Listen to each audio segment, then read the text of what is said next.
everyone. Mr. Devil here, Kenny Danico, three-time Stanley Cup champion of the New Jersey Devils. And you're listening to the Uncle Puckers New Jersey Devils podcast with Chris, Dan, Bobby, and Tony, the Uncle Puckers. Let's go, Devils!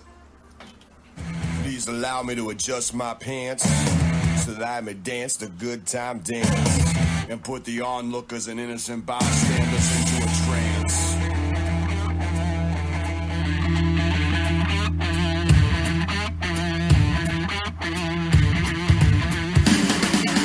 Give the sea so the swine will marry and propagate lies. Tough luck for elected officials. The beast you see got 50 eyes. Bring it on home, spread the wealth, play it cool, the hands been dealt. Now all the odds are in our favor. Save the victory speeches for later. Streets on fire. The mob goes wild, wild, wild. What's up, everybody? We are the Uncle Puckers. Welcome to the Uncle Pucker New Jersey Devil podcast. Chris, Dan, Bobby, and Tony coming to you live during Game 3 of the Stanley Cup Finals down in Sunrise, which right now I believe Florida is up still 1-0, Tone. No, it's 1-1. Oh, it's 1-1. Nice, Going into the nice. first intermission. So, how you guys doing? Good, man. Good. What's up, guys? Chris, I'm surprised you didn't play like "Smoke on the Water" or like what's going on over there. I see on the news like all the skies are like. Ooh. Let me tell you, it was bad down by us yesterday. Yeah. The friggin' sky, but I mean, when I was at the Yankee game on Tuesday, it was actually, it was fucking scary. Like You're just looking up over the stadium, and it just looked like apocalyptic. It was really crazy. And then, today was a little bit better. I think it blew mostly to your neck of the woods, Bob. I know PA was getting a lot of it today. Today, it's better than yesterday. Actually, we're in the clear now, and it's coming back a little bit overnight. But yeah, it's scary the way it's coming in, and we're supposed to get clear for the weekend, and then get the back half of it. Yeah, So looking right?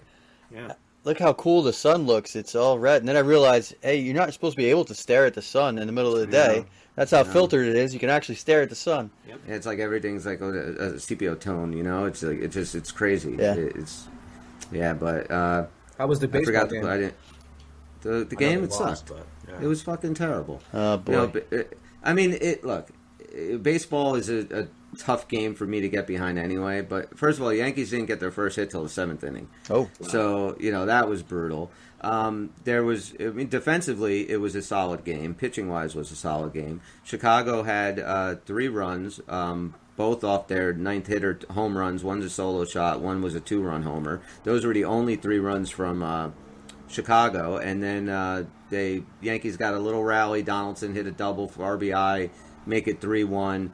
Was kind of hoping to get out of there like by the 7th, and then the top of the 9th, Donaldson hits a solo shot. So I'm like, great, now I'm going to be fucking going to extra innings. Luckily, the Yankees went 1-2-3 after that. So, it was all right. It wasn't a very exciting game. It was. Got a question for you though, Chris. Yeah. You still like baseball, but you do openly admit it's a tough game to watch. It's slow. Which do you feel goes faster, when you're at the game or at home? Well, I'll tell you what, this is the first time that I've seen any game with the new pitch clock, and I really liked it. It moved. Right. So, but I prefer to be at a game. I think it goes faster. I much prefer to be there. You know what it is, too? I absolutely hate commercials. I barely watch anything that's not recorded just because of that. I cannot stand commercials. So if I'm watching a baseball game, it's like, what could piss me off more than like a really long, boring inning? Commercials in between them. And that's my point. I sit here in between, innings, and it just seems like it goes on forever. And you would think sitting at a stadium with nothing going on for a few minutes in between innings would seem just as long or longer, but it doesn't. The whole experience just seems faster. Yeah, it does. It does. I did really like the pitch clock. It really moved the game along, which was nice. Like before I knew it, I looked up. It was already the 6th inning. I was like, okay, this is good. Pace is good. Yeah. So it was all right. I really was excited to go to see Judge play, and of course, he's not in the lineup. Yep. So and Nestor went on the 15-day today with a tours. So and they slipped down. I think they're 9 behind now. I know the Yankees and the Mets actually have been stumbling. It's pretty miserable right now. I need Devils hockey back. Wow. Have you guys? Has anybody seen Clerks 3 yet? No. Is it out now? I didn't know that. Yeah, I watched it last night. I gotta check it out. How about this? I didn't even know he made a Clerks 3. About I don't know, like 2 weeks ago or so, I'm flipping through the channels and I caught it was on whatever, premium channel, and I caught like 10 minutes of it, like in the middle of the movie, and I'm like, this is really bad. So I turned it off. But last night I got home, I sat down, and it was just starting. So I'm like, I'm going to give this a watch. And at first, it was a little tough at first, but it turned out to be a fantastic movie. Oh, I got to check it out. I really liked it. So, Chris, do you need to watch the first two again? Well, I mean, it definitely has a lot to do with the first two, but I mean, no, you can get away with not watching it. But I tell you, it was a Kevin Smith movie that had a lot of heart, which he doesn't really do a whole lot. It had a ton of heart, and after last night, I'm like, you know what? There's nobody out there that represents New Jersey like Kevin Smith. No, very true. It was a really good movie. I really liked it. Check it out. The reason I haven't watched it is because one of my idiot friends spoiled it for me, the ending, and I just can't. It's pretty crazy for you. What you wouldn't expect, right, from a Clerks movie is what you get at the end of this movie. No, and as I said, it has a lot of heart. It dealt with a lot of shit that Kevin Smith doesn't usually deal with. But you follow these. The first one, there was the alternative ending. You remember where there's one where Kevin Smith gets shot at the end of it on the first. I think it was Dante that got shot. They get robbed. Yeah. You're right. Yeah, and, he gets robbed and gets shot. That's how he wanted to end it. Yeah, I mean, but his movies always have a little bit. If you think about it, there's always that little bit of heart in them. Even if you go to like movies like definitely Chasing Amy, you saw some of that. You would see that even in. It sounds crazy, but even in Mallrats, there's always a little moment of that in his movies. But yes, but Dogma, this was really really well done. I liked what he did with it, and at first. I thought it was going in a different direction. I'm kind of like, is this just going to be a fucking like hack remake of the first Clerks? And it just went a different direction. He did a good job with it. Really. What's your favorite Kevin Smith movie? Oh, I'm gonna go Clerks. I gotta say, first one. The original, right? Yeah, the original. That's where I was kind of leaning. Didn't we see that in the theater, Chris, together? No, I didn't see it in the theater. I saw that in video. Or Chasing Amy might have been. I think I saw Chasing Amy in the movies. Yeah, maybe we saw that. I think so. And then we had that threesome together afterwards. That's right. That's right. The connection. I know it's like almost impossible to find Dogma now. I was just thinking. You know why? I want to watch that again. Yeah, it's awesome. Well, you're gonna have a hard time finding it because supposedly, I don't know. I got this from my daughter, but like Weinstein's like sitting on it. It's some kind of weird revenge thing against Kevin Smith. Really? Yeah, like he's got all the rights to it or something, and he won't let that out for whatever reason. So I gotta try to find a way to find Dogma. Yeah, I would like to see that again because I think I only saw that once and I liked it, but I definitely want to see it again now, a little bit more grown up. Yeah. Great cameos and great cast in general. Was God. What's that? Alanis Morissette was God. Yeah. Right. A lot of great people in that. Jay and Silent Bob Strikes Back was incredibly stupid, but I found it hysterical. So very entertaining. I was very funny. I don't know. I kind of like most of his, but I would probably go with the original Clerks. And then Clerks 3 is up there. It was really good. I got to check that out, definitely. So, what do you guys think of these finals so far? Not what we expected. At least not what I expected. It's kind of what I expected. Do you expect the lopsidedness of it? I mean, I think Vegas was going to win. Yeah, you called this better than the rest of us. I think we all had Florida. Just to recap that, except for you, Chris. You had Vegas, and you're looking like a winner right now. It's game 3. But what do you guys think is going wrong for Florida? I think Florida cannot push around. You can't intimidate Vegas. I mean, this team is huge. I mean, you have Barbasov 6'1", you got 6'4" guys in McNabb. You got just huge dudes on this team, and but Carolina wasn't a small team. They came out hitting already. I mean, you saw. You know what I think it is with Florida. Like Florida had played all 3 series prior to this at the edge. They were fucking playing really physical, but they weren't kind of going over the line, taking those stupid penalties and stuff. They were taking it right to the edge. They're not doing that. They're taking it over the edge. They're getting themselves in a lot of penalty trouble. There's too much time off. I think too might have got it. Yeah, I agree. Nobody is clearing the net in front of Bobrovsky. He's, every goal he's completely screened. Vegas is doing a very good job with just getting under Florida's skin. And, the bully, big, Matthew Tkachuk, I mean, he got fucking nailed in the first period. He went to the locker room. Yeah, he got up and fell back down, and he's getting his, he's not intimidating, like you said, he's not intimidating anybody. They're not pushing anybody around. Vegas isn't having it. But what a great series Vegas is playing. I don't think too many people had them as their Stanley Cup winner. No, it's kind of amazing. So. I don't know what the odds were. It'd be nice to find out what the odds were going into the Cup, but they had to have one of the lowest odds out there of anybody in the tournament. Well, it looks bottom like half probably did, yeah. They have a great shot, obviously, at winning this. But I remember you can if Florida wins tonight, it's a different series. You Sure. had Jersey came back from an 0-2 hole. Vancouver did it a couple years. I mean, it can happen. But Vegas does look. I mean, you got to give even Aiden Hill's been amazing. I mean, you got to give credit to Sean Kirk too, who works with the goaltending over there. He's the director. I mean, there's just they look tough. I like the way Vegas is playing, and you watch these games, right? And you see the size of these teams, you see the physicality of these teams, and I constantly keep thinking Devils would never been able to handle them. I don't know. I see they definitely have a place they should grow in. You're right. But, I mean, I just think back. I'm watching these games and thinking, like, yeah, the way the Devils stumbled through the second round, I agree with you. But that's not the team I'm remembering it from the high water mark of the last season.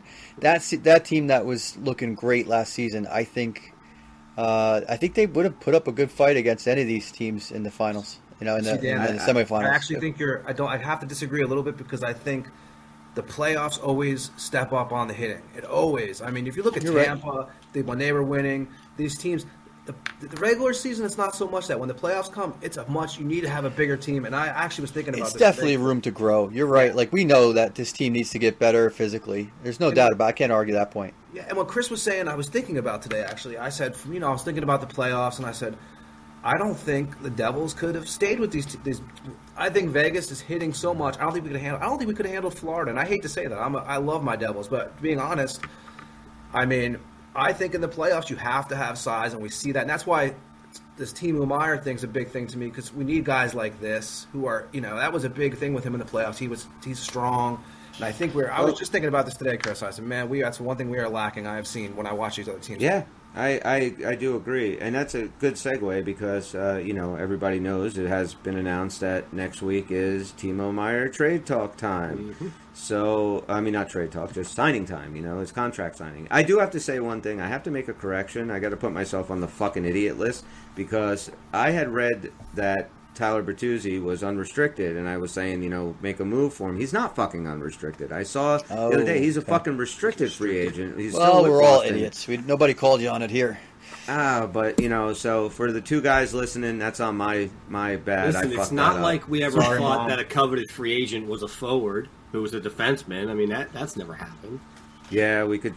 That's a good reason why we're not general managers. We'd have a fucking whole team of 20 goalies. Hey, listen. What do you mean you don't play fucking defense? Listen, season 1, all right? Give us a break. I remember there was an episode when I first started doing it with you guys, and I called Eddie Lack, Eddie the Eagle Lack. I was like, wait, that's Eddie Belfour. What the hell am I talking about? Eddie the Eagle. You were called out for 20 years too late on that one. Or Graves, right? Me and Chris are always calling fucking Graves Adam Graves. By his dad's name. Dude, I call Adam Graves. Well, even Bertuzzi, Keith Kachuk. You call Tyler Bertuzzi, Todd Bertuzzi. Exactly. Yeah. We just show our age. Exactly. Yeah. That's it. But so Timo is going to be going into contract talks. Let me ask you guys something. Do you think either Timo Meier or Jesper Bratt should be offered an 8-year maximum contract? 8 years is a long time. But that seems to be what they're saying, right? 8 years is constant. I would like to get him at 6 on Timo, but see, I would rather have Timo for the 8. I would rather have maybe Jesper Bratt on a shorter leash, but I mean, I know that Tom Fitzgerald has said that he doesn't want to go over, and Bobby has brought this up, and we've talked about it, that he does not. He wants Jack to be the highest paid player on the team with $8 million a year. I don't think you're going to get this deal done going under $8 million a year for Timo. Yeah, looks like a problem. Maybe forward. I mean, of course. I think that Timo Meyer is maybe worth, if you're going to do an 8-year, $8.5 million. That's where I think he should be.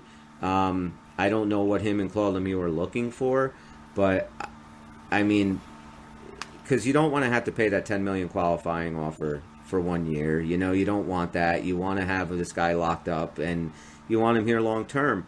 I think that's fair. I think he's worth it. But then, looking at Jesper Bratt, what would you guys think that Jesper Bratt is probably worth? Where would you be comfortable with signing him?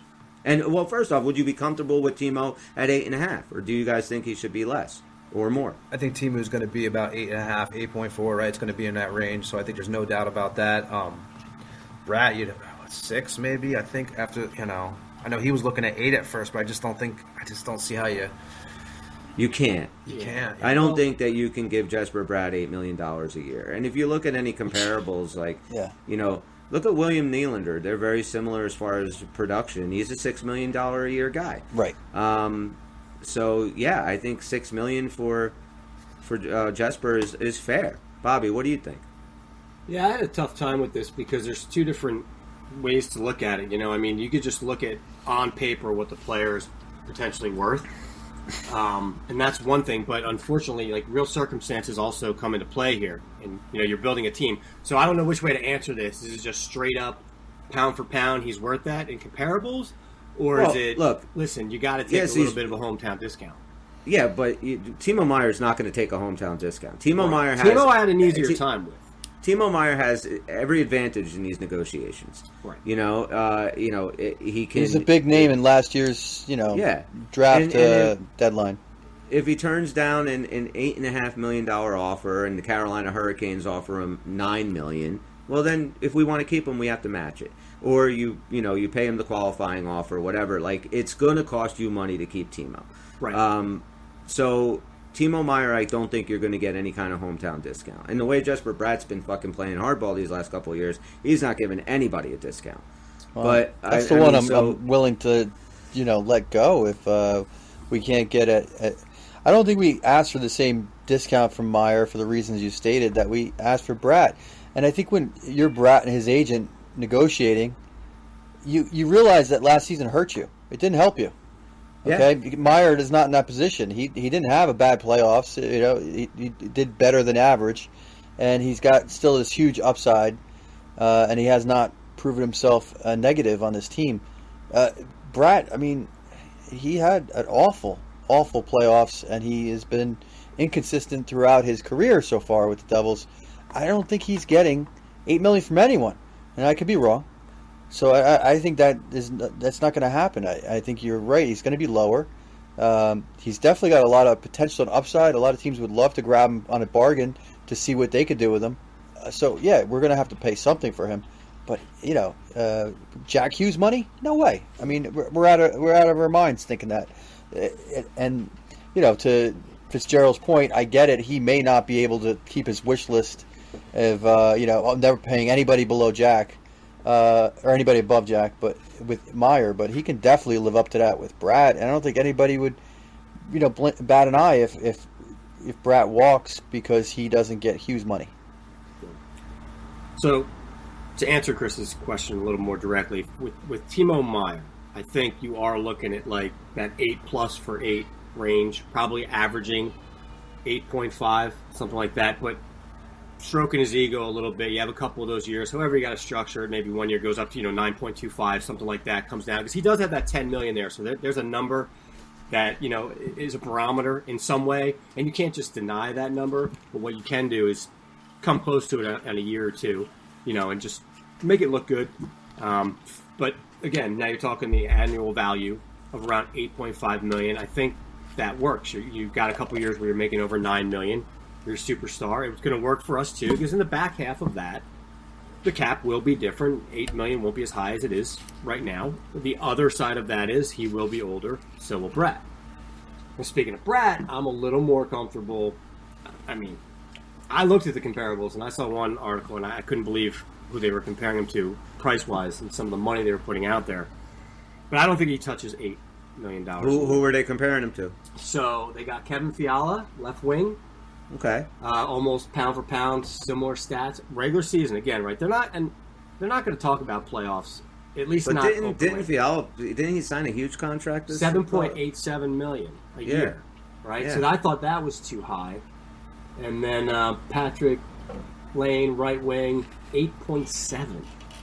Now these are comparables in his size and his production. So right. if that is what he's going for, there's no way. I mean, to me, Brad is a similar thing, near 7, maybe a year or two where it pokes over 7, 7.7, 7.5. So you have those couple of years, but then the average annual value is down by 7, something like that. I think that's realistic. He's not going to sign for 6. I don't want to give him Jack Hughes money. And again, things can change. Circumstances can change. If Meyer walks out first, then maybe you push a little more money to Brad because you don't want to lose both. But if you are looking at keeping a strong contender for a number of years, you can't give both of these guys $8.5 million, $9 million a year. No, and they shouldn't be making more than Jack. So I think a lot is going to be said of how they feel about Bratt when we see how these negotiations proceed, as far as if they can get Meyer done and get it done quickly and it's not too contentious, and let's say, okay, look, 8.5, this is what my guy wants, this is who he wants to be here, and yeah, perfect world, I know, but if that happens, who's Tom Fitzgerald going to move on to next? Because I don't think he should move on to Jesper Bratt right away. I think there's one guy that is more important to this team and locking up long term right after Timo Meyer, and that's Michael McLeod. I think they have got to get Michael McLeod. He's going to get a raise. A lot of teams, if you let Michael McLeod go and explore restricted free agency, where you still holding the first right to refusal, people are going to pay him. Absolutely. He brings so much to a club that so many teams are looking for those guys. Not only was he great in the playoffs, but he can play anywhere. He's one of the best centermen in the league. Yeah. He's tough, he's young, he's fast. He has all the intangibles to be a really, really good hockey player for this team for a long time. He's one of the best face-off men in the league. Yeah. He's also the type of player where a team can come really high over the top for a shorter term to really blow him away because he's young and because, remember, he was a high draft pick too. And this could be a situation where different team, different role, different Mike. I mean, look what Eichel's doing over there in Vegas. Now, everybody knew he was always going to, he was a good hockey player. There was no doubt about that. He was stuck in a bad situation, but he's like legitimately lighting it up over there. Not that Mikey can do that. He's not Jack Eichel, but he does have a lot to give. That's why all of us love him so much. So I could definitely see a team coming in, way over the top on like a 3-year deal at like 5.5 or 6 million, just something to pry him away. So yeah, I would think you sign him. He's a good contract too, probably. We talked about that. You can get decent value for him and not need to worry about this superstar kind of money. Yeah, I mean, I'm not sure where he was. I think he is at $2.5 million. I think you have it, Bobby. I did. I gotta see. If Not going to be $2.5 million soon. I think the first guy they bring back is. I think the first guy that's going to sign is Hall. I have a feeling it's going to be him. I think Hall is going to be. I think Hall is going to be easy. I think that's going to be an easy contract. They're going to probably give him a few buck raise, and he'll be happy. He'll sign for. I mean, what do you sign Hall for? 3 years, maybe 3 to 4. I think. But I think as far as 8-year contracts go, I think the Meyer and McLeod, I would love to see locked up. I know I can't see how McLeod's going to sign for 8 years because his value, I think, is going to keep going up. Oh, yeah. So if I'm McLeod's agent, I say, hey, if you want to try and win a cup here, you sign for 4 years and then you go hit the open market again if things don't work out and you want to go test free agency. Because I think Michael McLeod is just, he is something that I think a lot of teams will go after him. And like you said, Bob, especially for his price point. You can get Michael McLeod for $3.5 million a year. Yeah. I mean, teams are going to jump on that. I absolutely think McLeod needs to be the number one. Right after you get Meyer done, you got to make sure that you get McLeod done. Be interesting what happens with Tatar too. I mean, you save some money if he walks. I mean, if he goes, you do got some more money. I don't think he's going to be there. Yeah, I'm kind of on that verge right now, thinking the same thing. So took it away. Did you find his? The cap friendly I usually use has adjusted to 23-24 now. I can't figure out how to go back to last year, so it's just showing RFA for McLeod. It's not showing me the rate anymore. I'm sure it's there. I'm just trying to do that and concentrate here too. So.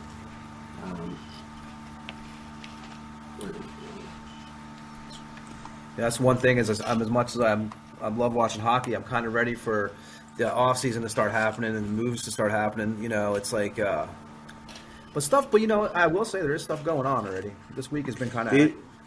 We have a. This is kind of cool from the Athletic. It's projected lines for the Devils this coming year. Ooh, I like that. That's gonna suppose a lot of things there. Yeah. What the fuck is this?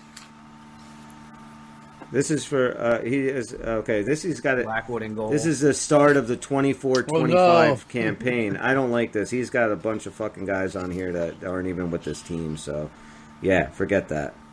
This is not a good article. I thought that it was the 23-24 season, but he has a projected lineup for 2024. October of 24. I don't. Okay, so he means to tell us who's going to be on this team, not next year, but the year after. Do you want to know who it is? Yeah, I got to know. Let's see. So he has the projected lineup for the Devils. Who is this Kreskin? I know, right? Oh, wait, never mind. He's doing this thing with the new contract. So, yeah, he's got this thing all over. He's got the first one. He's got Sharon Govich, Hughes, and Holtz on one line. He still has Pavel Zacha on this fucking team. I'm not looking at this shit. What is he talking about? Is this thing fucking written? Yeah, it's the first thing that popped up. It's from the Athletic. It's a beautiful game by Kirk Muller last night. I know, right? Marty's in net. Yeah, this is from a long time ago. So yeah, we're gonna forget about that. Vikings got rid of Dalvin Cook. I saw that today, huh? Yeah. I heard Miami might get him or Denver. I hope not Denver. No, I don't think he's going to go to Denver. I think he might end up with the Jets. Really, I heard Miami has a lot of. Miami's been around, yeah, but they're gonna, he'll have a good year next year, but he's fallen off a cliff quick. So, but they were trying to get rid of him last year too, weren't they? No, they weren't. Okay, they wanted him I around. I heard they wanted to get him off the team. I didn't know much about it. No, Dalvin's been, he's been a mainstay, but, he has a huge contract and nobody's paying running backs big money anymore. Yeah, it's weird, isn't it? Like, the running back now is like, look, we have the same thing going on in Vegas with Jacobs. Like, they just don't give him the contract. And he's done everything to do. Like, last year, the guy basically stood on his head for that team. I mean, yeah, but you know what? They're a dime a dozen. That's the problem, I do have a football question real quick before we jump back into hockey, because we were talking about, we're always talking about different rule changes and stuff, and we were talking about the fair catch rule last time that they changed.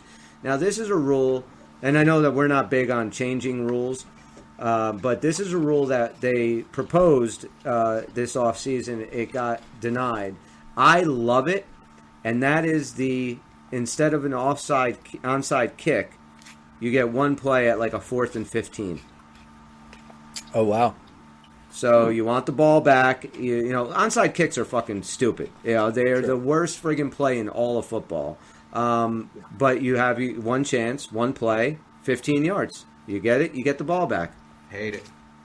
Why would you hate that? I just hate it. I don't know. The onside kick is the worst fucking play in football. Dude, I know as a Raider fan, we'd be getting burned every week on this 4th down and 15 constantly, man. They'd be getting like Tony just hates change, though. You ever notice that? Yeah. Tony never likes any kind of change to any rule. But, I mean, you have the most boring... First of all, there's like a 7% chance of a probability of winning an onside kick. Hey, I like those odds. And there's only like a 12 or 15% chance of getting a 4th and 15 or a 4th and 20.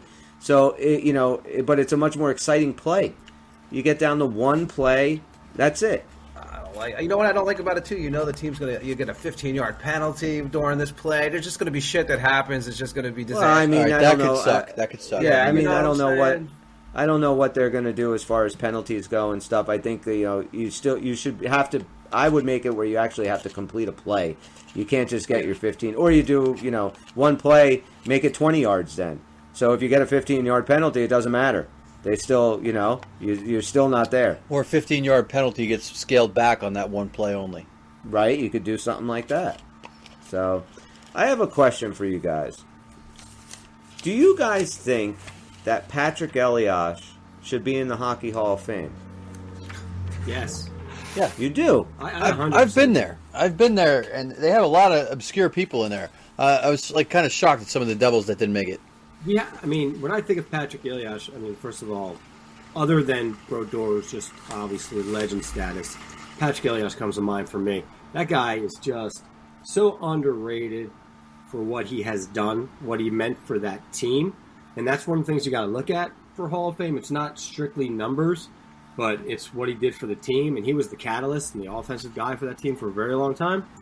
Had some amazing years, career years, record holder. I'm 100% behind him getting the Hall of Fame. Dan? Dan's... come muted? back to me. Oh, he's got the fucking dishwasher running. All right. What about you, Tone? Yeah, I mean, I think eventually, there's a couple guys that we should be in the Hall of Fame, but I think he should be in. If you look at all the things he's done, like the guy had over 200 multi-point games. I mean, he's all for the Devils until this year. He was the all-time leading point scorer. I mean, until obviously Hughes broke it. The guy has just done so much, and he's for the Devils, I've watched him play. Like, I think for us, it's a weird question because we watched him play his whole career, right? Yeah. And sometimes when you watch certain players, other people don't appreciate them as much as you do because you've seen them work every day and their work ethic. Yep. And so it's weird with that one because I think some people would say no, but I mean, his whole career all right. Could be wrong. So Paul Kariya is in the Hall of Fame. Patrick Elias is not. Now, Patrick Elias played a lot longer, but if you go to just, stats, 402 goals for Kariya, career 408 for Elias. Points, 989 Kariya, 1,025 for Elias. Let's see. All-time leading playoff scorer for the Devils. Plus minus 31 to Kariya, 172 for Elias. How about championships? The cup count? Yeah, exactly. Two for Elias, none for Kariya. Kariya's in. Let's just say this: if Elias was not a Devil, if Elias was a Canuck or a Maple Leaf, are we even having this conversation? He'd be a much bigger name. Let's face it. Marty St. Louis. 1,240 games played on Elias, 1,134 games played for St. Louis. 408 goals, Elias, 391 St. Louis. Total points, 1,025 Elias to 1,033 St. Louis.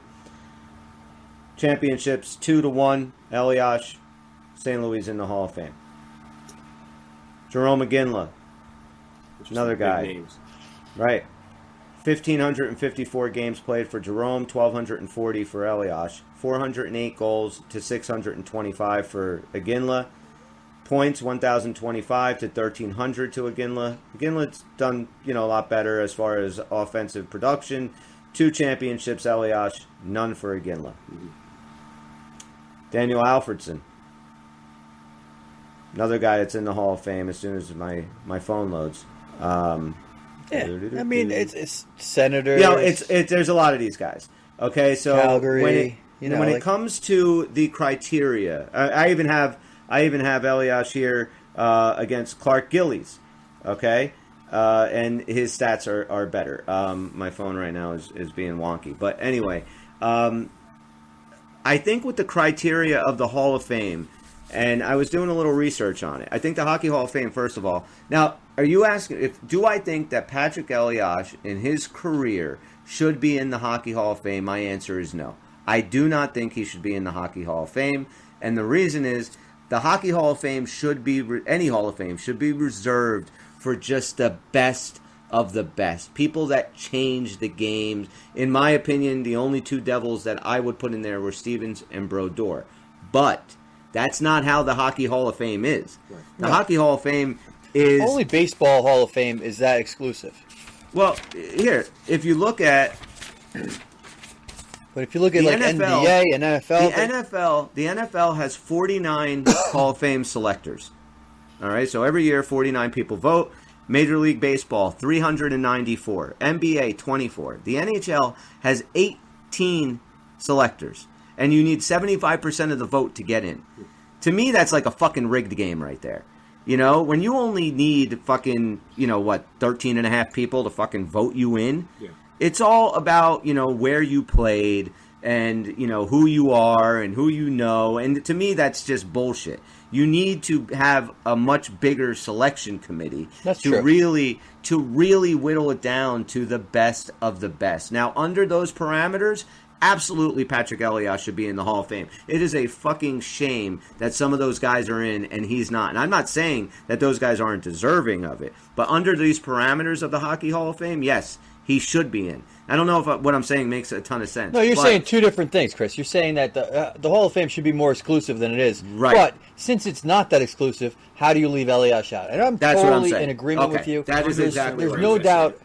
There's no doubt about it that if this is the Hall of Fame we have, and whether we should have it or not is a separate conversation, it's worthy of having. But I'm saying we have this one, and Elias belongs in. And I'll tell you this, that's not the only slight against the Devils. If you go to the Hall of Fame and just walk around, it's a pretty cool place. But as a Devils fan, it is a gut punch because you realize, dude, are you kidding me? Nobody cares about us. Yeah, but like even some of these teams, like I expect an original 6 team with a longer story to have more representation. We weren't around in the 40s, the 50s, the 60s. I get it.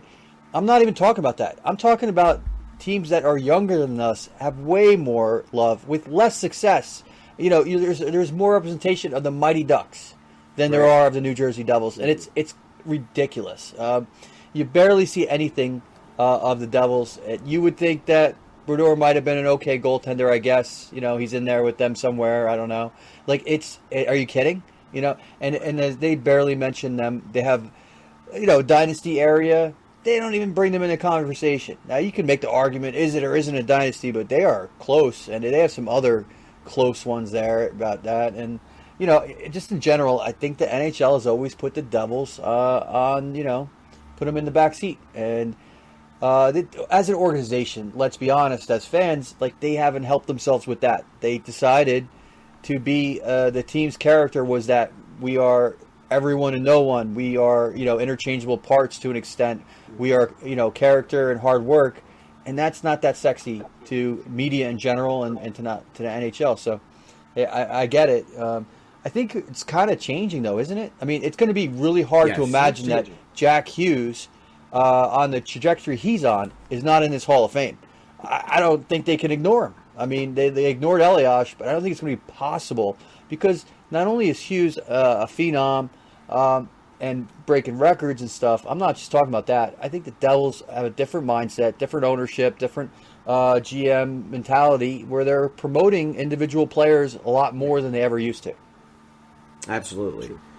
And Elias, I mean, being the main offensive guy on those defensive teams, and he has great numbers, but there are some knocks against him. He's only played all 82 games twice in his entire 20-year career. I didn't know that till I started looking at some of this stuff. The biggest, season he had, you guys know, was a 96-point season, 2001, that got broken this year. 40 goals, 56 assists. Played all 82 games that year. Best playoffs he had was 9 goals, 14 assists in 2001, 23 points. He was a plus 11. He was, most nights, the only offense that the Devils had. On rough nights... Yeah, go ahead. I'm sorry. He's actually one of 11 players in NHL history to have 400 goals and 600 assists over that. Yeah, it's pretty impressive. Look at these things. I mean, I know what you're saying. No, I do agree with your statement earlier too about the way it's built, the Hall of Fame. But if it's like McGillney too, right? How does this guy not in the Hall of Fame? There's just certain questions. That's another one. Alex McGillney, you can make a case. Absolutely. But yeah, Dan, I agree with you. The team that they have now and the individuals that they have now, the NHL loves Jack Hughes and they love Nico Hischier. I hope that down the road they fall in love with, Michael McLeod and Timo Meyer too, and Jesper Bratt maybe.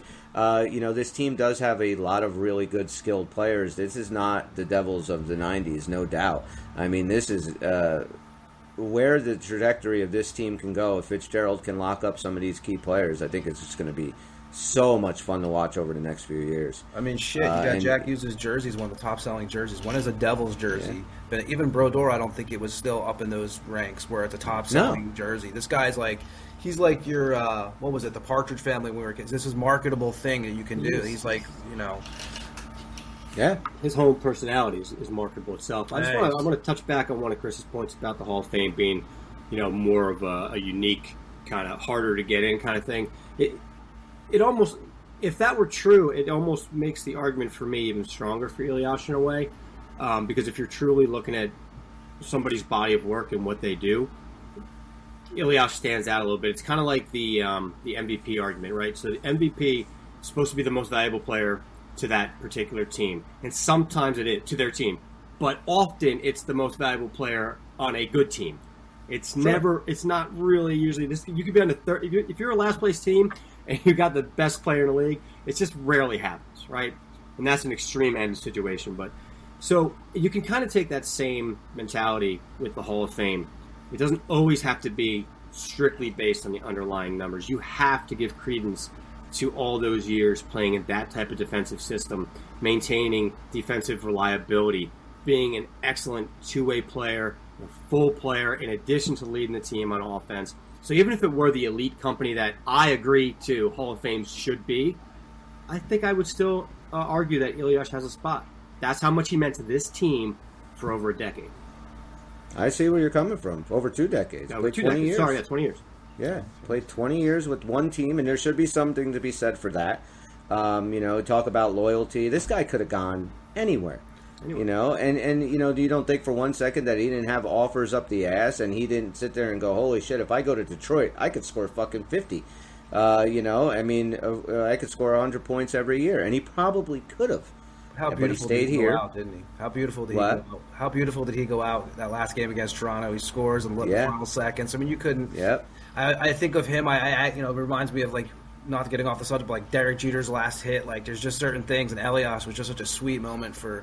But he's kind of a forgotten devil. Yeah. You know, it's like whenever you talk about those, you know, those Stanley Cup teams, it's the defensive guys. That's who you remember. That's who you talk about. You talk about Brodeur and Stevens and Niedermeyer, Rafalski. Well, that's the other great honor, right? First forward to go to the rafters. I mean, that's a big thing for this organization. Yeah, the only one. Yeah.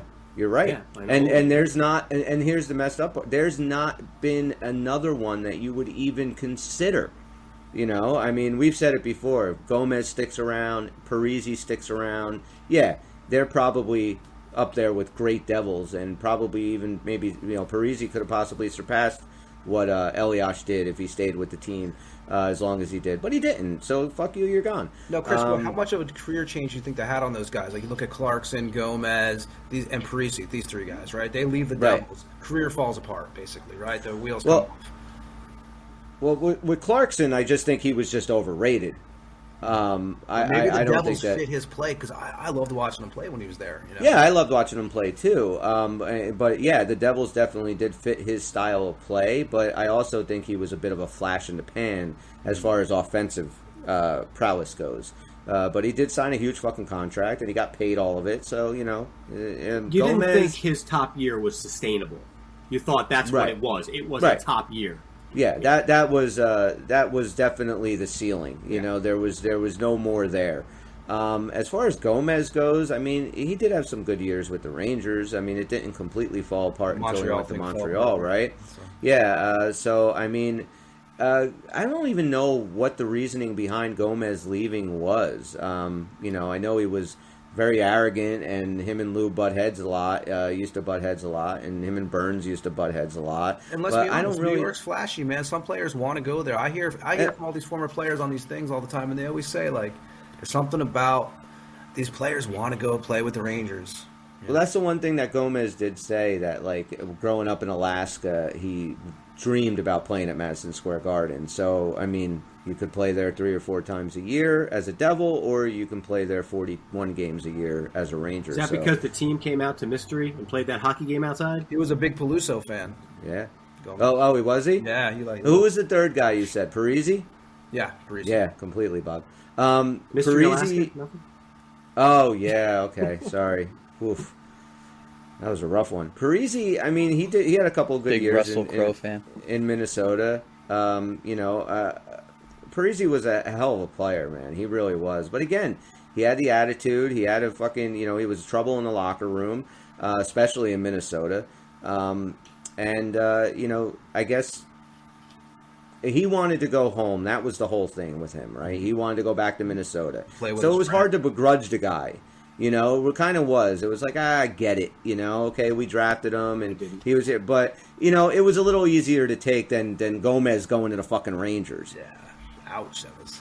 A little bit. It was a tough sell. It took me a while to, I really liked Gomez, man. He was one of my... he was one of those players you just loved as a Devil, and that was a nasty one when he left there. Yeah. What were you guys going to say? It was a tough sell for forward in that era. I mean... They were constantly being asked to sacrifice numbers, which is money, for the greater good. And when they did, it worked. And I think that sometimes that wore thin. I think that's why a lot of the guys didn't stick around.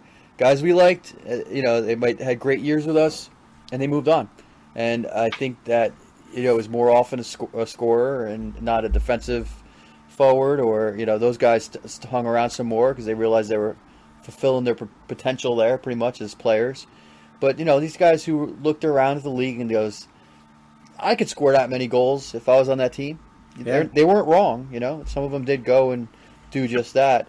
But, sometimes it looks like, what do you care more about, your individual stats and your career legacy, or do you care about, winning cups? And Devils had a good formula where they did get people to buy in for a good time. But I think a lot of players, they didn't like the trade-off of having to give up some of that scoring for the greater good of the team. I think you're right. Yeah, I didn't like the way Parisi left because, again, I thought it's one thing to want to go home. It's another when you were building something and they came very close to a Stanley Cup. Yeah. Closer than it really seemed, in my opinion. To leave that year immediately after was what soured me. And then, I'm human too, and I know the money element, and it's easy for fans sometimes to go, well, geez, you're already making $7 million. Do you really need 7.5? Well, okay, that is $500,000 more dollars a year for X amount of years, and it's not a typical career. They have a very small window, so I do actually understand. I never begrudge an athlete for going for the money, but there's also some times where you got to say, wow, we're really close here. This is special. Let me stay. Because if I recall, the Devils even outbid Minnesota. That's how much his draw was to Minnesota. You're right about that. Yes, so I remember it that. wasn't about the money necessarily. I guess I'm just saying I do understand both sides, but it is tricky. I in my own life, I'm a loyal guy to my companies. I always have been. Right. It's the way I am. It's not like I'm being approached to make $500,000 more to go somewhere else.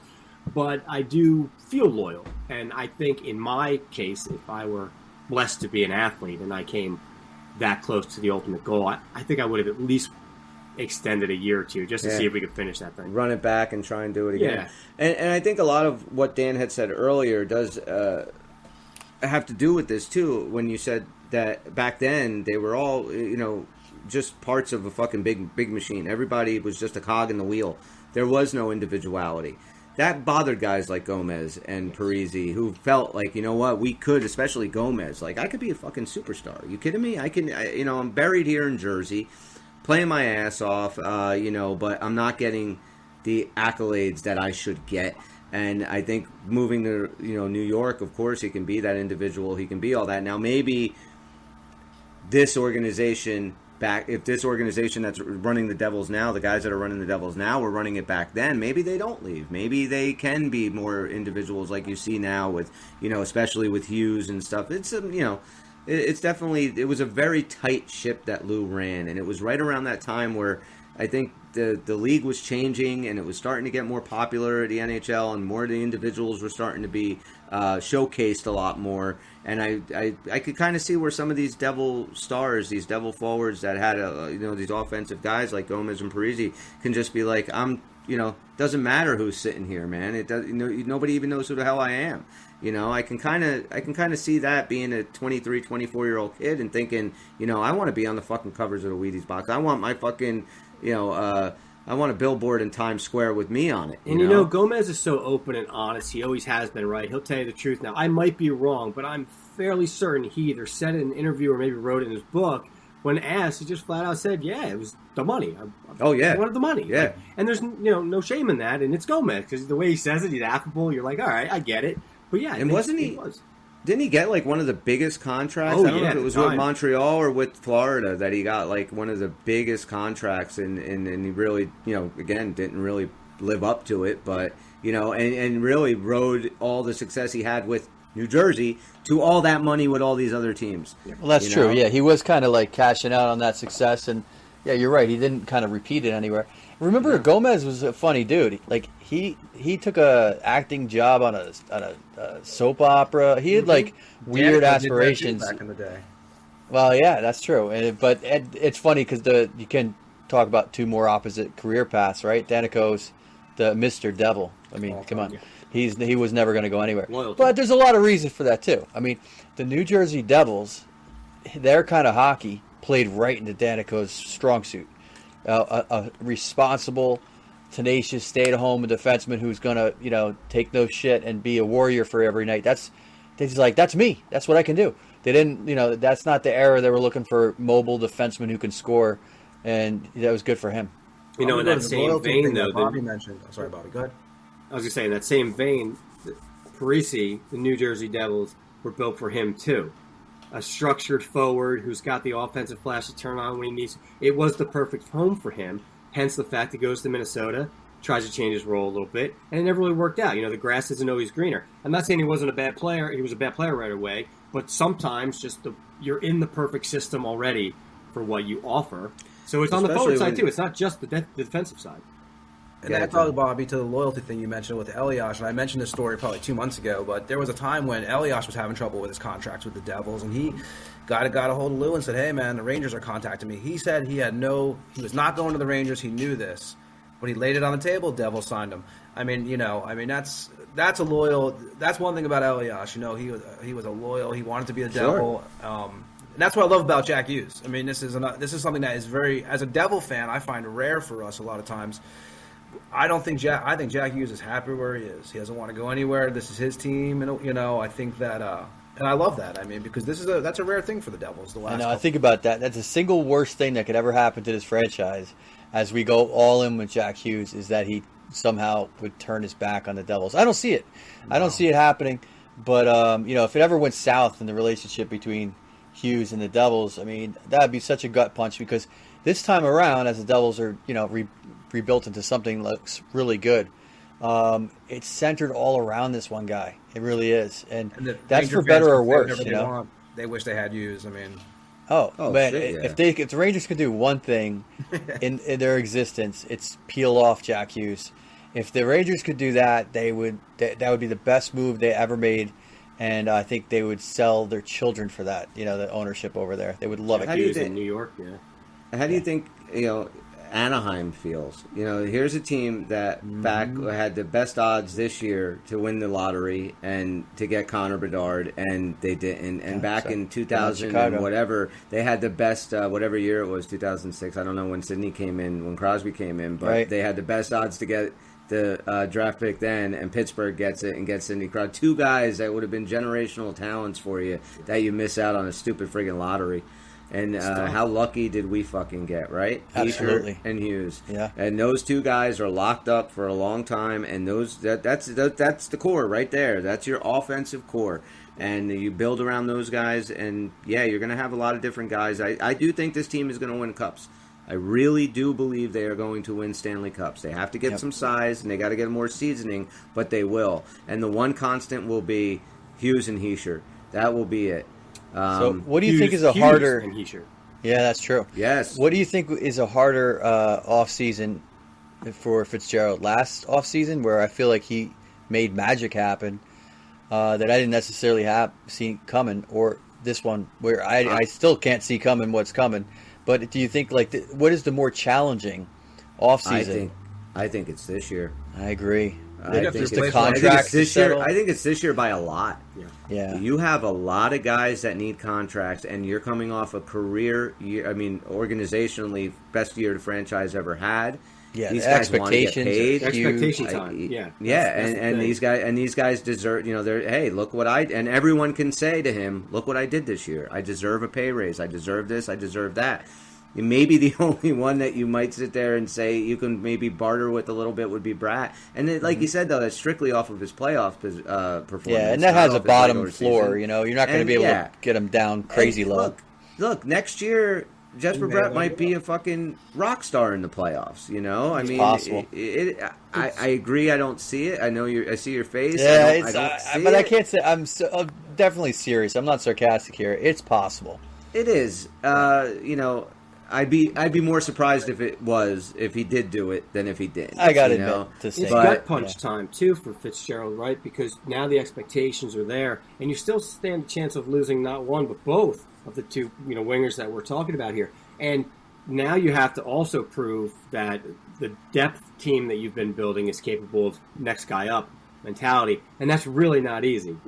We want to bring up Foot and all that. We want to see these guys, but right now there's a logjam, to be quite honest, right? So if one or two of these guys go, Clark's coming up, or Foot's coming up, or Holtz are coming up, and now you got to see if all these assets you've been holding on to are ever going to be what you thought they're going to be, and you need to be prepared for that anyway, right? Because that's how you build a sustainable winner. You can't rely on this guy leaving. Now, granted, again, Jack Hughes leaves, we have a different dynamic, but any other person on this team, we've said it before, more or less you can find something probably. To fill in. So, this is definitely a harder year, for sure. I think it's, say if you lost the two, right, which you hope it doesn't happen at all. You lose those two, you lose Graves, most likely, I think. I have a feeling Graves is coming back. You lose Tatar, I don't think he's coming back. Severson's gone. Severson's gone. And, people could say Severson had a good playoff, and he had a decent year. He did. He actually had a good year. So you get paid. What about the chemistry, right? You have to wonder a little bit if you lose that many guys, because it is about chemistry also. It's going to be interesting because Fitzgerald, like you guys said, it's not going to be an easy offseason for him. Now, maybe every offseason he seems to do something, right? Yeah. So maybe we'll nab a first round. I know he was talking about that. Then you've got to figure out the Blackwood thing. Do you release him? I don't know. What do you do? Oh, no, he's gone. Gone. I mean, what do you do with him? So, I mean, there's a lot of question marks. And like you got... I mean, there are a lot of question marks because it's not just the guys that you want to sign. It's not just that. It's who you're looking at in free agency you want to make a move for. Who are you looking at maybe you want to make a trade for? Does he believe that it's Vanacek and Schmid that are going to be the guys to win a cup? Huge goaltender questions. Are you going to go after another goaltender? Are you going to try and sign a free agent forward, get a little bit more size, or maybe trade for one? Barbashev, is he unrestricted after this year? Yeah, I believe so. So he's a free agent. I've heard his name mentioned a few times, but it's only on speculation. I'd love to have him. So you have to get bigger. That's why I think the Meyer signing is huge, because if you even look at the one thing that always makes me nervous about Jack Hughes is just his size and his durability. Sure. This year he was able to play most of the games. I know he had that little injury. He was out maybe 4 or 5 games. Came back even sooner than we thought he was going to. But his durability does worry me. And the makeup of this team, I think, we saw it without him. It's a different team. But if you have Meyer, and if you have, even if you have Bratt, but definitely Meyer brings that kind of superstar element that Hughes has as well. So I think Meyer, signing him is imperative to trying to win a Stanley Cup, because I just think Hischier, Meyer, guys like McLeod, Hughes, fucking Dawson Mercer, that's the core, right there. Dawson Mercer is going to grow into a superstar. He is going to be a fantastic hockey player.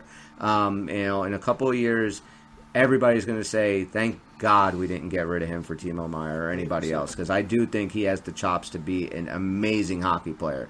Yep. I'm expecting even a bigger year. Wood will be gone. There's a lot of change going to happen on this team. Yeah, there is, but it's with Hughes. We talked about the playoff run this year. This is the problem, going back to what you just said, Chris. You have to add size. We have to add some strength to this team, because I don't think he was already hurt. he was already playing injured, right? Would he have made it? Yeah. Florida's going to go right after him. I mean, this is what they do. I mean, and there's nothing to stop them. So you have to, Myers is you got to bring him back. Yeah, Myers got to be signed. Unless he's just going to ask for something ridiculous. And then, I mean, really, even if, another team offers him, you still could match that offer and lock him up for a year.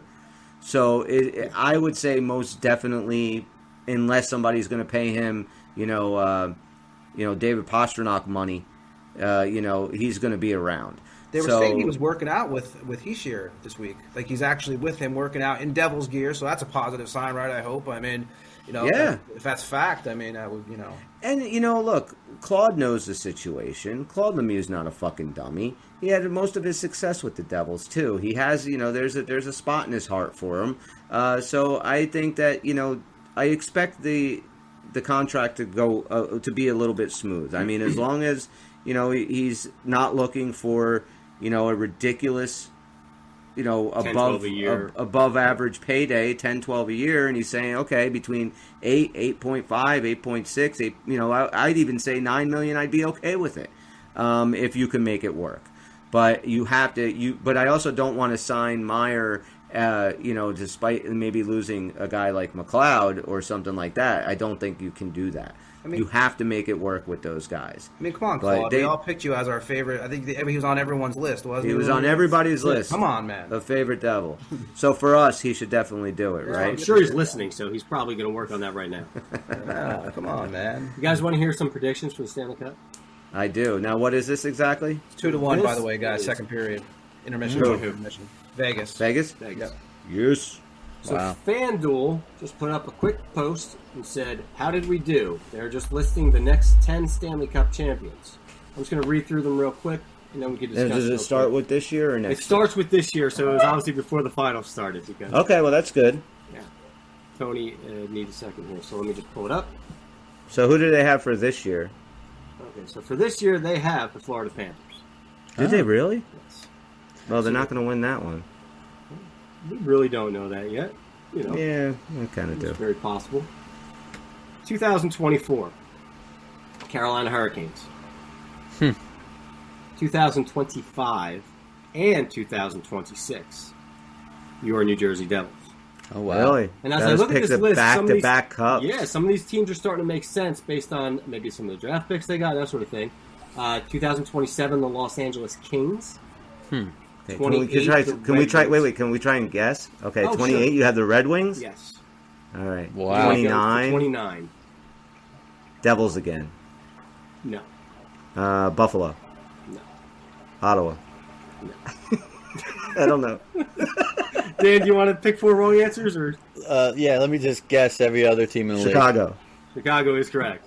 Oh, yes! That's a good one. I like that. All right, for Dar, you give him a little time to kind of get seasoned. Yeah, I don't, Wait, but we only just win 2 in a row? Like, that's it. Where's We're our done. dynasty? We're 2 and done. We'll get to the question after, right? Go ahead. So, 2030, you want to take a shot? You just want to finish this list? The Devils. What year are we? 2030? Yeah. I think we're dead by then. That sounds like such a big number. We might be. The 2030 Stanley Cup champions are going to be the Buffalo Sabres. Utah City Coyotes. I love that. It's the Minnesota Wild. 2031, the Anaheim Ducks. And to round it off, in 2032, I'll believe it when I see it, is the Toronto Maple Leafs. So, Tony, you just missed the first couple. I'll run through it again real quick. FanDuel has the Panthers winning this year, followed by Carolina next year. Got the Devils winning back-to-back in 25 and 26. The only one that on the list that has 2. That's right. The only one on the list has 2. Most dominant team of the 2020s. Red Wings in 28, Blackhawks 29, Wild 30, and then you came in for the Ducks 31 and the Leafs at 20. They said 32. LA the following year, so I guess we lose to them in our third Cup appearance. Maybe. Do we have who we play? They don't. Do they have the opponent? Oh, that would have been cool. I'm imagining it's us. My biggest question to you guys is it worth waiting another year to get 2 in a row? You get through 2024 and get 25 and 26? I take this. The only thing I disagree with is it would be nice to see if they predicted how far maybe playoff runs are going, because you just disappear after that. But and you know what's the best thing about that list? There's one thing that's so much better than the Devils' 2 cups on that list. There's no Rangers on that There's list. no Rangers. We know there's no Rangers. No I'm sorry, it's not 54 years since their last cup. They got a way to go. Are they waiting until the end of the year to get until Quenneville's reinstated, or to get him, or are they just going to play next year without a coach? Doesn't matter. If they wait for Quenneville. That seems to be what they're doing. Hopefully Jawad comes back. He's not. He's going to Buidas Weimaraner in Winnipeg. Oh, Weimaraner's in Winnipeg. That's right. I like that list. Yeah. I like that. I don't know what they used to do it. Obviously, they did some kind of algorithm or something. Magic based on 8 Ball. Chat GPT. That's what it was. To bring the Blackhawks into it after a few years of rebuilding that team makes sense. The Kings are coming up, all that sort of thing. There's some kind of logic there. Yeah. There's some logic behind it. I don't know what it is. It'd be cool to know. But it's nice to see us listed twice. I thought that was pretty cool. Magic 8 Ball. I don't know. I tell you, I see in the next 5 to 6 years this team will win multiple cups. I honestly believe that. But again, the size is important. Now, who do we have in developmental down in Utica, Tone? You know about the Utica Comets more than any of us. Who do we have down there that fits that category of size? And is Graham Clark a big guy? Clark. Yeah, and I keep on seeing his name. I'm wondering, I would like to see him. I thought he was good. He came up once this year. You guys remember that? He came up, never played. Yeah. I think I saw. You got Nemens, who's going to be good. I think for us out of there. Doesn't Foote have some size? I think Ball's a mainstay now, right? I think Ball's Ball can. The problem with Ball is we have too many guys. But. And Holtz is a big guy. I don't know if he plays physical down there. We really didn't see him play too physical up here, so I don't know if that's part of his game at all or not. So curious about Holtz, right? We don't even in my mind, I don't even think about him, and there is a possibility that he could come in and just make a difference in camp and stuff like that. Yeah. I mean, the idea, like we talked about last show, the idea of Alex Holtz is awesome. Having a big winger like that with an amazing slap shot, it would be a fantastic thing to watch on this team. But if this team can win 2 cups in a row, man, that would be amazing. That would be amazing. And really, Dan, you mentioned in this a little bit ago, like Devils are kind of pseudo dynastic. Yeah. 2001, that was the fucking one that kills you, right? I mean, you win that cup. Nobody argues you're a if dynasty. you win that one. Yeah. Nobody argues.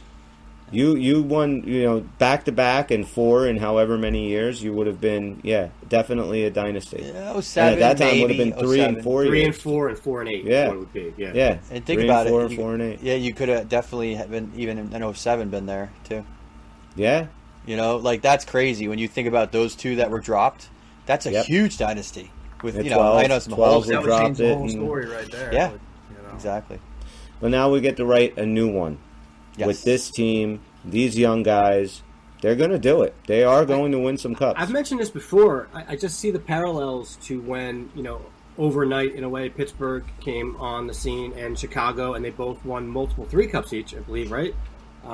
Different 3 cups different each. lengths of time between the 2, of course, but it was very similar in kind of those 2 main players that they got. It's Crosby and Malkin and Thames and Cade, and the way we got, Hughes and Heischer and some other guys coming in.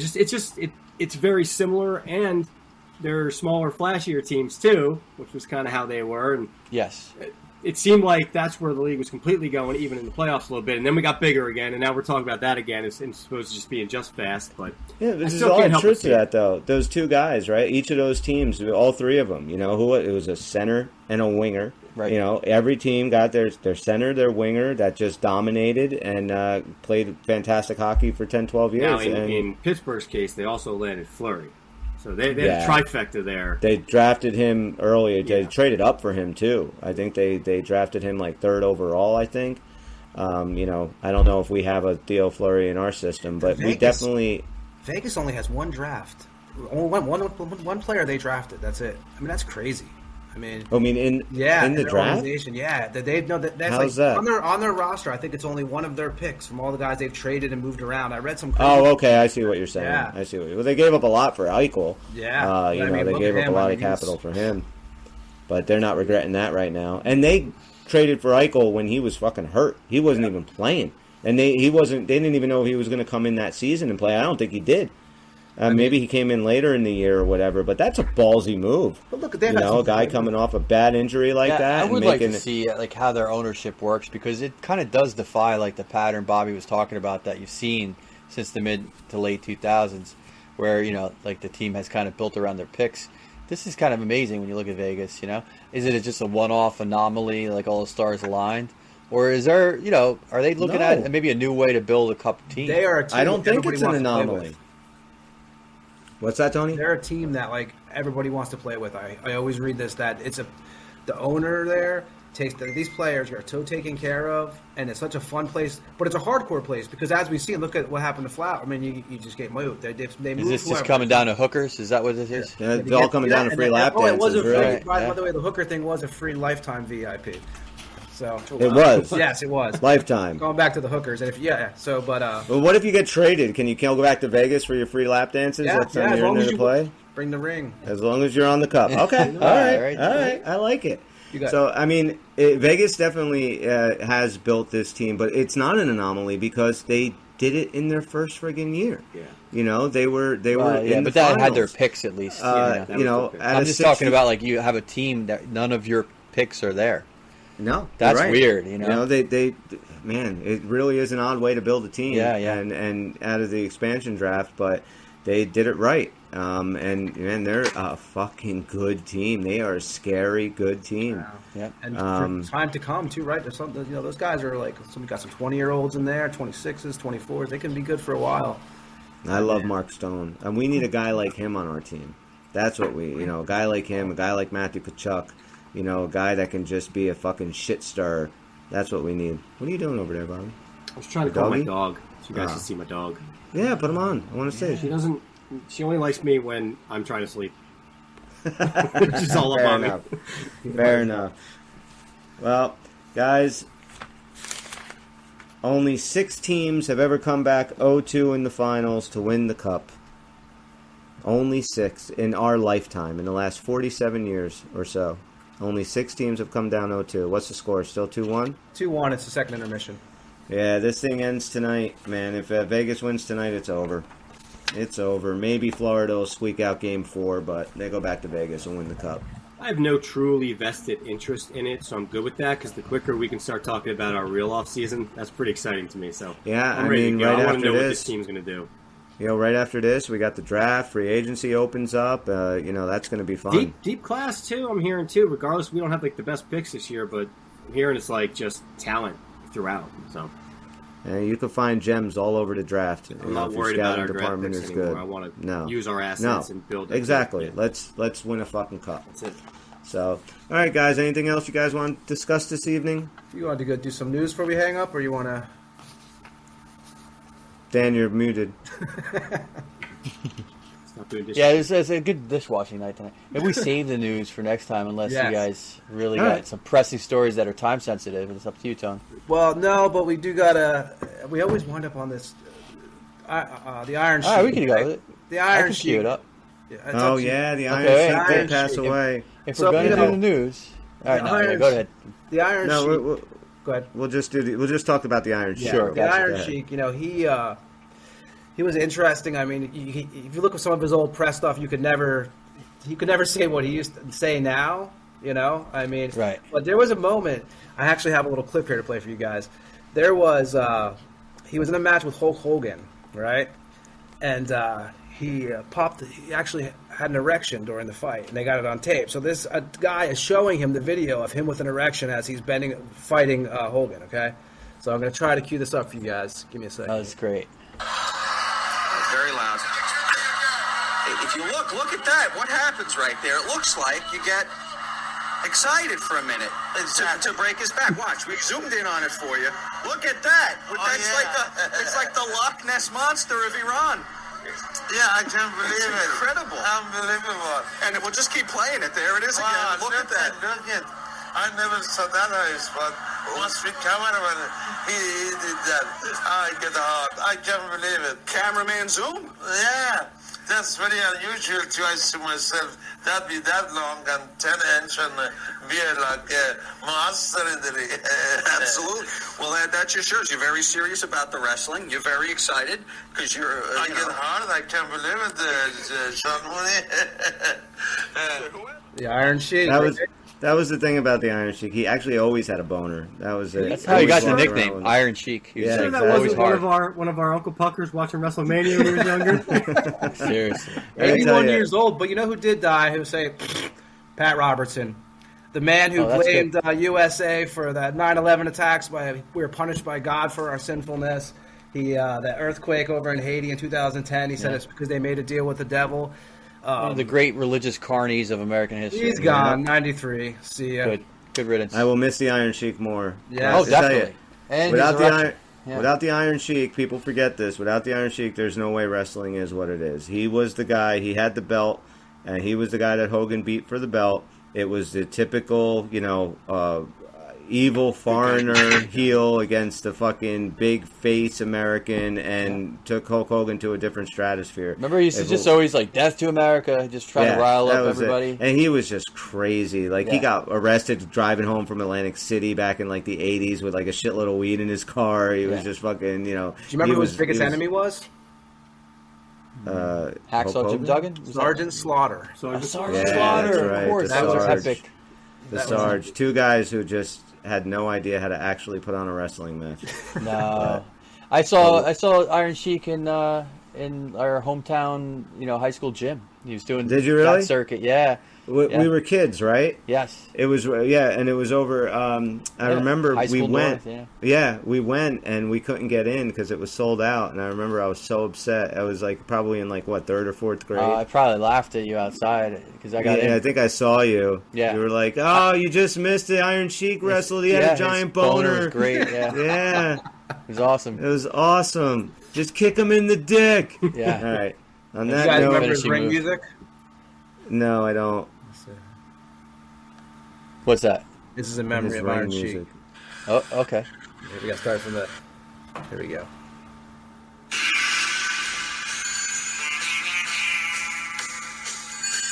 R.I.P. Iron Sheik.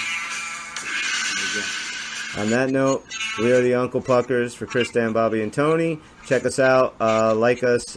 Give us 5 stars wherever you get your podcasts. Amazon, Apple, Spotify. It goes a long way to help us promote this podcast. Drop us a line, unclepuckers@gmail.com, or DM us on Twitter. And we are always up to listen to what our listeners would like us to talk about. Let us know. And we will see you when we see you. Puckers out. Peace.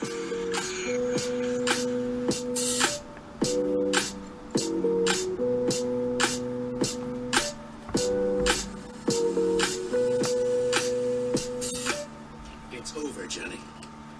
It's over!